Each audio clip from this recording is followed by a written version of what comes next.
ایک زمانے کی بات ہے، ایک خوبصورت بڑا درخت تھا اور پاس ہی ایک چھوٹا لڑکا رہتا تھا جس کا نام علی تھا۔ علی روزانہ دوڑتا ہوا درخت کے پاس آتا، وہ درخت کے تنے پر چڑھتا اور درخت کی شاخوں پر جھولا جھولتا۔ تو کبھی درخت کے تنے پر چڑھتا اور سیب توڑ کر کھاتا اور تھک جانے پر اس کی ٹھنڈی چھاؤں میں سو جاتا تھا۔ وقت گزرتا گیا اور اس کے ساتھ ہی علی بھی جوان ہو گیا۔ اب وہ درخت کے پاس کم ہی آتا تھا۔ ایک دن وہ اداس کھڑا تھا۔ درخت نے پوچھا، اے میرے دوست، تم اداس کیوں ہو؟ آؤ میرے ساتھ کھیلو۔ علی نے کہا، اب میں بچہ نہیں رہا، مجھے کھیلنے کے بجائے پیسے چاہیے تاکہ میں اپنے لیے گھر بنا سکوں۔ درخت نے کہا، میرے پاس پیسے تو نہیں ہیں، تم میرے سارے سیب لے لو اور انہیں شہر میں بیچ دو اور اس سے تمہیں بہت سارے پیسے ملیں گے۔ علی نے وہ سارے سیب توڑے اور وہاں سے چلا گیا۔ درخت پھر سے خوش تھا کہ وہ اپنے دوست کے کام آیا۔ کئی سال گزر گئے۔ علی اب ادھیڑ عمر کا آدمی بن چکا تھا۔ وہ واپس آیا اور وہ بہت پریشان تھا۔ درخت، تم پھر پریشان ہو؟ کیا ہوا؟ علی، میں بہت مشکل میں ہوں، مجھے ایک سفر پر جانا ہے اور میرے پاس کشتی نہیں ہے۔ درخت نے کہا، کوئی بات نہیں، تم میری ساری شاخیں کاٹ لو اور اس سے اپنے لیے کشتی بنا لو تو تم اپنا سفر پورا کر سکو گے۔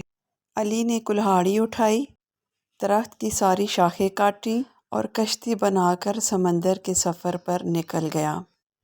درخت، جس کا اب شاخوں کے بغیر صرف تنا رہ گیا تھا، اپنے دوست کو خوش دیکھ کر بہت مطمئن تھا۔ بہت سالوں بعد علی ایک بوڑھے آدمی کی شکل میں لڑکھڑاتا ہوا واپس آیا۔ درخت کی بھی اب صرف ایک تنا اور جڑیں رہ گئی تھیں۔ درخت، مجھے افسوس ہے میرے دوست، اب تمہیں دینے کے لیے میرے پاس کچھ نہیں رہا، نہ سیب، نہ شاخیں اور نہ ہی کھیلنے کے لیے تنا۔ بوڑھا علی کہنے لگا، پیارے درخت، اب مجھے کچھ نہیں چاہیے، میں بہت تھک چکا ہوں، اب مجھے صرف آرام کرنے کے لیے ایک پناہ گاہ چاہیے۔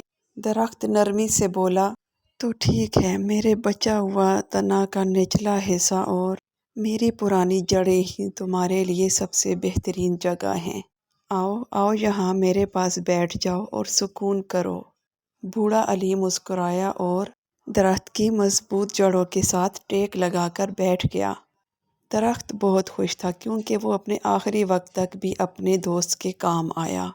اس کہانی سے ہمیں یہ سبق ملتا ہے کہ ہمارے والدین اس درخت کی طرح ہیں، ہم بچپن میں انہیں چھوڑ دیتے ہیں، صرف ضرورت پڑنے پر ان کے پاس آتے ہیں اور وہ ہمیشہ ہمارے لیے اپنی ہر چیز قربان کرنے کے لیے تیار رہتے ہیں۔ والدین کی قدر کریں اور ان کا احترام کریں۔ اور اگر آپ کو ہماری کہانی اچھی لگی ہو تو پلیز سبسکرائب کر دیں تاکہ آپ کو مزید ایسی سبق آموز اور اچھی کہانیاں مل سکیں۔